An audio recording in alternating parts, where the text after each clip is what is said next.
Hello again and welcome back to a brand new episode of SacTown Underground. Keith Jouganatos, my partner Celestial Thomas. Celestial, we got a jam-packed episode for the folks at home today. Tell them what we're going to have. All right, guys, before we begin, I want to let you know that all of the events featured here today and events happening around in Sacramento are in our community calendar powered by Sacramento 365. Keith? And we also got a feature on Shawn's Coffee Shop and Bakery. Celestial, they're celebrating their 1-year anniversary out there in Galt, California. Our very own Tiffany talked to them. That sounds so good. I'm excited to see that. Tiffany is awesome. Yes, indeed. All right, guys. And some of our staff here, our lovely directors, producers, went out to Las Vegas to check out the NAB conference, the National Association of Broadcasters. We also got a great heartfelt story for you called The Power of the Bike, where a 27-year-old woman is making the trek from Las Vegas to Arizona for a great special cause. That is going to be a tearjerker. That is going to be amazing. 27 years old, that's a feat. Keith, you are going to be talking about the Kings later. What's happening with them? Yes, indeed. The Kings, Celestial, as you know, are in rebuilding mode. For the first time in a long time, they had a productive season. The question now is, can they jump off that and go forward, or are they going to continue to go backwards? I can tell you, you're the specialist. We'll find out. And then we're going to end this show today with our musical guests. They are Yellow Dot, straight out of the 209 Stockton, California, a rock band that is going to be special. And again, guys, please don't forget to look into any of the events happening out here in Sacramento and the greater parts of Sacramento on our community calendar powered by Sacramento 365. May 16th through May 27th, An American in Paris at the Community Center Theater. May 12th, Country in the Park 2018 at Cal Expo. May 12th through the 13th, ESAC Garden Tour at Dave and Lubin Elementary. May 12th, Lock Asian Pacific Street Festival and Historic Lock. May 10th through May 19th, Sacramento Beer Week 2018 across the Sacramento region. June 2nd, Sacramento Taco Festival at the Boulevard. June 8th, The Empire Strikes Back at Community Center Theater. And thank you for that, Celestial. And that was our local calendar powered by Sacramento 365. Next on the show, we got a feature from our very own Tiffany, where Shawn's Coffee Shop and Bakery has been serving delicious treats and tasty coffee for up to a year now. Tiffany went out there, Celestial, as the company prepares to celebrate their 1-year anniversary. Let's check it out. I'm Tiffany Gibson, your host of SacTown Underground, and today I'm here with Shawn of the Coffee Shop and Bakery. It's a beautiful day out here in Galt, family, and we're getting ready to talk about the coffee shop and what's going on here in Galt. Shawn, tell us a little bit about the Coffee Shop and Bakery. All right, well, my wife and I started the coffee shop about a year ago. We just celebrated our 1-year anniversary about a week ago, and we had an idea to open the coffee shop and the bakery. My wife had a bakery here about 10 years ago and did a lot of cool recipes, and then we sold that business, and she just kind of missed that, and we wanted to kind of come back into that at some point. Have something where we could connect to, you know, the people of Galt in a more personable manner, and, you know, we kind of think of it as like the coffee, the cheers of the coffee shops, you know, when people come in and we know everybody's names and we know their drinks and all that kind of thing, and so it's been fun. But I think what makes it special is a lot of people that come here on a regular basis, you know, they like the fact that they have to come in and they get that whole interaction with us, and it's a family-run business, so it's my wife and my daughter that are mainly the ones here, and they have that, you know, talk, a little bit of interaction, and then it's part of their ritual. Let's head inside and take a look. Okay. So Shawn, tell me, this is my first time here. What item do I have to get that I cannot leave without? Well, I would have to say probably our coffee cake. It's our best-selling and well-known item. We actually have it on our menu board as our famous coffee cake. It's my wife's recipe, and it's all made completely from scratch. But everything we make here is made in-house except for the bagels. So everything is baked here either in the morning or the night before. You know, some of them are our own recipe stuff. our own personal recipes, but everything is baked here. My daughter Christian here actually makes some of the things too. She makes big jumbo cookies that are pretty popular. She even makes these homemade dog treats that we actually have from time to time occasionally that are made from peanut butter and bananas. What is your top selling drink? Right, so obviously, we're a coffee shop, so we make anything iced or hot, and we have the normal stuff you'd find in most coffee shops, like your mochas and lattes and our brewed coffees and things like that. One of our number one sellers though is our cold brew coffee. We have a cold brew and then a sweet cream cold brew. What it is, it's a cold brew coffee, and then our sweet cream cold brew has a splash of our homemade sweet cream that my wife makes. And it's just a splash on the top, and it gives that little bit of a sweet flavor. It is by far our number one selling drink. What a fabulous tour of your coffee shop and bakery. There's always good stuff going on here at the coffee shop and bakery in Galt. And with Galt having that hometown feel, tell me, what are some of the big things that go on here in Galt that attract people here? I actually do a coffee and cars event here once a month, getting ready to start that up again this spring, probably in April. Where I have people come down on a Sunday morning, no charge, no entry, there's no awards, it's just people show up with whatever kind of car. People hang out, mingle, we serve free coffee to these people, and it's just a good reason for people in the car world and car enthusiasts to come out and hang out and have coffee, and then they can leave whenever they want, and it's a great event. And so we have an Independence Day event that's going to be coming up here. Tell us a little bit about that. Yeah, so that's probably the biggest event we do in Galt. It's put on by the city, and it's the Independence Day celebration, and this year it falls on the 30th of June, which is a Saturday before the actual 4th of July. And it starts actually in the morning with a memorial 5K run in honor of Kevin Ton, who is a police officer who was killed in the line of duty here. And then about 10 a.m. they start the famous parade we have. It's a huge parade. We pretty much have 5 people deep lining on the sidewalks all the way through the middle of town. Just families come out, kids. It's just a really small town feel type thing. Tell me a little bit. I've heard here in town that there's a toy drive that gets done every year. Tell me a little bit about that. Yeah, so the CSD, which is the Consumnes Fire Department, it's a Elk Grove Galt Joint Fire Department, and the police department do a toy drive where they try to generate toys for needy families. And this last year, so they've been doing that for a few years. This last year, they reached out to me because they knew about our coffee and cars and said, "Hey, Shawn, we're a little bit short on our drive this year. We haven't met our mark. Is there any way we could do something?" We were literally 4 days away from the drive day. Wow. And in 4 days, I made phone calls. I went on some of the local businesses. And that's the great thing about small towns. You can go to local businesses, mom and pops, and say, "Hey, can you donate some pizza for the local pizza parlor and Stratton's Pizza here in Galt? Awesome business." They said, "Yeah, sure, how many pizzas you want?" And went to other businesses and said, "Can you donate this and donate that?" So that small town feel really does pull things together. For Galt sure. is a fabulous city. If you're looking for a place where everybody is family, everybody knows what other people are doing and businesses, and that good small hometown feel that we just don't get in our bigger cities, Galt is your town. Galt is your place. It sounds like the people that live here, they're our people. And so, back to you in the studio. All right, guys, and that was our lovely Tiffany out in Galt at Shawn's Coffee Shop and Bakery, where they host lovely events, serve delicious treats, and excellent coffee. If you guys are ever in the area, please definitely check into that. All right, now we're going to take you out to Matthew Gilliam at the NAB conference in Las Vegas. He will be interviewing TV Pro Gear. Take it away, Matt. All right, you're watching SacTown Underground. This is your host, Matthew, and I'm here with Andrew. How are you? Nice to be here. Nice to have you here.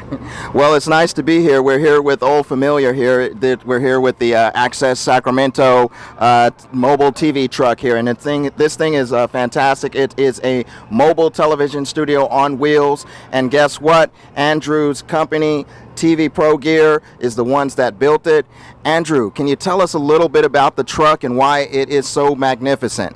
Sure. Well, when Access Sacramento contacted us, they wanted to have plenty of space inside, but they had a limitation that it couldn't be over 28 feet long, bumper to bumper. So we had to come up with a new design with opposing facing consoles, and seems to have worked out pretty good. Well, yeah, it's worked out fantastic. You know, this truck is gotten a lot of attention, not only down here at the NAB show, but anywhere that it's seen in Sacramento. And the truck, it has many applications from pro sports to different events and things like that. And I didn't know that it was specially designed. So how long did that designing process take? Was that a long process? It was fairly long. The design was about a 3-month process, and Gary and others and Ronisha had a lot of input and suggestions that we incorporated. And then once we had the design locked down, it took about 5 months to build. I was talking with one of you guys' reps earlier, and she was telling me, to my surprise, that you also built gear onto aircraft carriers and the space station. Can you tell us about that? Well, we I think are the exclusive manufacturer for the Navy aircraft carriers. So we build the on-ship TV and radio stations. They're pretty similar equipment to what's in this, but everything has to be on a sway brace to rock with the ship over the waves, and special hardware that doesn't corrode because it's in a very salty atmosphere. But we're pretty proud to be able to help with that. And we're just finishing up with CVN 79, the John F. Kennedy. It's our second carrier. And we have 2 more that we just got orders from. So that's nice business. Can you tell us anything else that you guys have going on? Or is it seems like you're borderline top secret with some of this stuff. But we do have 3 different styles of trucks here that fill for different applications and different budgets. But our clients range from the military to the major networks to schools and public government entities like PBS and Access Sacramento. This is Matthew Gilliam for SacTown Underground on Access Sacramento. Back to you guys. Matthew, that's awesome. TV Pro Gear out there representing with their mobile studio service. I didn't even know that was a thing, but apparently it is, and that's a lot of technology to be lugging around. But earlier in our studios, Keith took the time to interview Matthew about his time out in the NAB Las Vegas conference. Take it away, you two. Welcome to your own show. Well, thanks for having me, Keith. Talk to us about your experiences at the National Association of Broadcast, and what did you come across? One thing that was particularly interesting was digital projection and Delta Company's brand new 8K DLP laser projector. Another item that was premiered exclusively was the Blackmagic Pocket Cinema Camera 4K. We also took time to stop by Vimeo's booth, and Vimeo, it was actually promoting their new OTT service, the ability to live stream or to stream video packages. There was a lot of exciting equipment there. Those are just a few of the specific items that were very popular there. Our next story talks to us about a 27-year-old woman named Laura, who, using the power of the bike, is going from Las Vegas to Arizona on a special trip for a very special cause. Our next story, called The Power of the Bike, we bring it to you as Ronisha with a great interview, and we can't wait to see it. Let's hear it. The past year or so, I've been getting really into bike riding, and I've been wanting to plan a long tour. And so when the opportunity came up for me to drive my dad out here, I thought, well, I'd like to visit my mom too.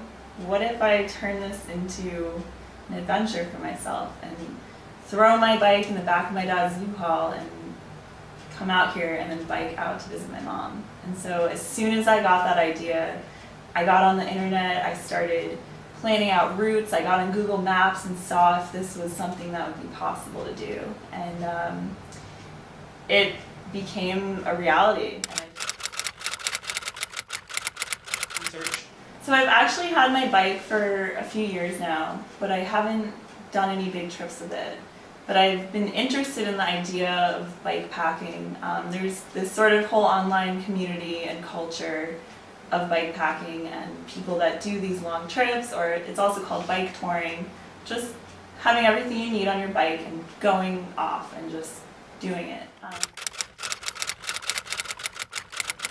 I will have, I have a multi-tool with knives on it, so I have a knife. I promised my mom I would zip tie a pepper spray to my bike, so I'll have that. But besides that, I mean, I need to conserve space. I'm packing everything I need. I need to conserve weight, so the main concern is going to be having enough food, and so I'm using most of the space in my bags to bring food. And it's going to be hot as hell, so I'm basically expecting to be covered in sweat and dirt the entire time. I'm going to be a dirt bag, but that's okay. I mean, it's part of the experience, and so I keep envisioning the moment when I roll into Goodyear, Arizona, where my mom lives, and ride down the street to her house and just knock on the door, disgusting, like dreads in my hair, covered in sweat, and just like ring the doorbell and then be like, I made it. And thank you to Renisha for covering that very inspirational story. Laura is a lovely young lady. Now, we move back onto sports with Keith Jouganatos, who will be talking about the Kings. And featuring Keith, what's going on with them? Well, let's find out. Thank you for that introduction, Celestial, and thank you for all of our viewers here at SacTown Underground. Hopefully, it is a great month of April and an even better month of May. The NBA playoffs start this month. The Sacramento Kings will not be in the field of 16 teams in the National Basketball Association's tournament to decide who holds the Larry O'Brien Trophy.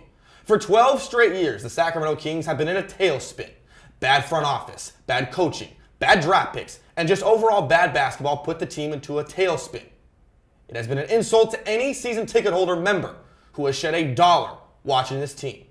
Yet for the first time this year, with a new face of rookies, a second year under head coach Dave Yeager, and just an overall new vibe to the term Sacramento Proud and the Sacramento Kings organization, and for the first time in a long time, the franchise is on its way up. Yet the seeds were planted long before this season. It began when Vivek Ranadive, majority owner, and what many consider to be a pain in the butt, hired Vlade Divac to be brought onto the team's staff. Vlade Divac slowly but surely earned Ranadive's trust. It began when he drafted Willie Cauley-Stein, when everyone was worried about DeMarcus Cousins and then head coach George Karl, at the time, butting heads on draft night. The draft pick was so weird that Divac didn't tell anybody in the room that he was taking Cauley-Stein. No one found out until Ranadive asked Divac that he was taking and who he was taking, and then we found out it was Willie Cauley-Stein. But then everything just went from bad to worse, and the franchise was put in total disarray the night of the All-Star game when DeMarcus Cousins, the longtime MVP of the Kings team, a quote-unquote head case to some and a quote-unquote best basketball player the Kings had ever had, was traded away. Even Cousins didn't know about it until he was asked in the presser about it, and someone from the organization told him. Everyone on talk radio, on local television, on the street, at the barber shop, just in general, at the line at the DMV, because hello, have you ever been in line in the Sacramento DMV? You're there for days, had an opinion on the trade. Yet the trade has been new life for the Sacramento Kings. It netted them Buddy Hield, who everyone close to the team says they wanted in that past year's draft but couldn't get because they weren't willing to trade up that high. It also netted them a couple of draft picks. And from there, the luck seemingly got better for the Sacramento Kings. Their lottery pick shot up to 5, which allowed them to take Kentucky point guard and what looks to be a future All-Star in De'Aaron Fox.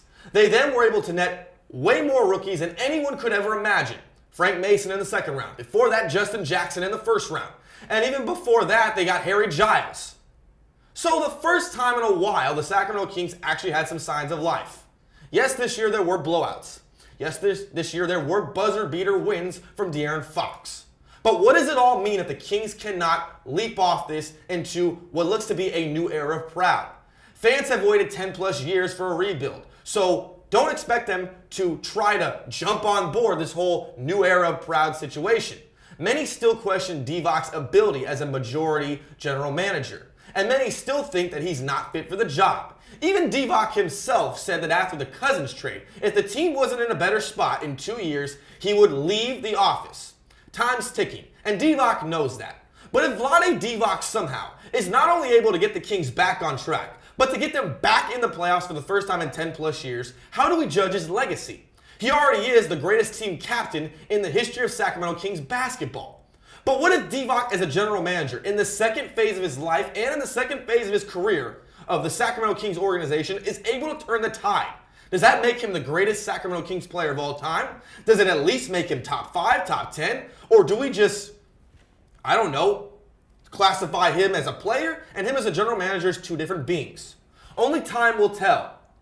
As we already seen, fans have grown frustrated and weary over the years. But finally, slowly but surely, it looks like for the first time in their own, in a long time, the Kings have a heartbeat. What awaits, we do not know. But I can tell you one thing, it sure is going to be a heck of a ride. Get out the cowbells, break out the De'Aaron Fox jerseys. This could be, for the first time in a long time, a new era of proud. And they actually might mean it this time. And that's going to do it for sports. I'm Keith Jouganatos. Have a good day. And that was our lovely sports anchor, Mr. Keith Jouganatos, covering our Sacramento Kings. Hopefully they do make us proud. I'm not a big sports fan. I'm not exactly sure, but Keith, you definitely gave me a great synopsis of their history, so I thank you for that. All right, guys, and as you know, we always end our show with a musical guest. Today's guest will be from Stockton, California, band Yellow Dot. Thank you, Celestial. My next guests hail from the 209 in Stockton, California. They are an eclectic band that plays a variety of instruments, and a variety of sounds come through their airwaves in their music. You can catch up with them on their website, their album at yellow.music.com, as well as on their Facebook page for all their tour updates, concerts, things of that nature at Facebook at yellow.music. Ladies and gentlemen, Yellow Dot. And I am joined by David Molina. And David, thank you, and thank all of you for joining us here on SacTown Underground. Hey, nice, Keith. Hey, thanks for having us. Real quick, before we get into some questions, why don't we go around and just introduce each of the three members of this band here at Yellow Dot. Okay, we have John Tiano on harmonica and guitar and percussions. Okay. We have Manuel Gonzalez on percussions and guitars at times. Okay. And then myself, string players and percussions. Awesome, awesome. So real quick, you are an eclectic band, and I noticed when you guys were pulling up to our set today, you had a wide variety of instruments and just tools that you need to perform today. Just talk about, on average, how many instruments do you guys bring on the road to certain events? Because you have a bunch of sounds, and you need certain instruments to get those sounds, so you would want to have all of your options available. Yeah, definitely. On hand, sometimes anywhere from 6 to 8 instruments. You know, depending on the genre that we're doing, some come and some go.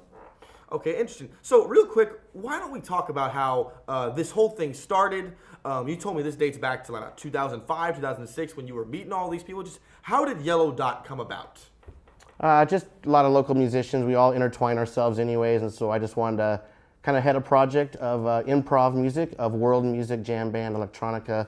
Just throw it all in there and just have fun with our local community and people that want to try this style of music. And then a lot of us friends have known each other for many years, and in between other projects, that's what we can do is Yellow Dot Music. All right, well, I will not take up any more of your gentlemen's time. We'll let you get on the instruments and let you perform as you wanted to for years now, since 2005. And before we let them go, you can follow them on yellow.music.com, and they can also be reached via Facebook at yellow.music on their Facebook page. Ladies and gentlemen, this is Yellow Dot. Thank you.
Bye.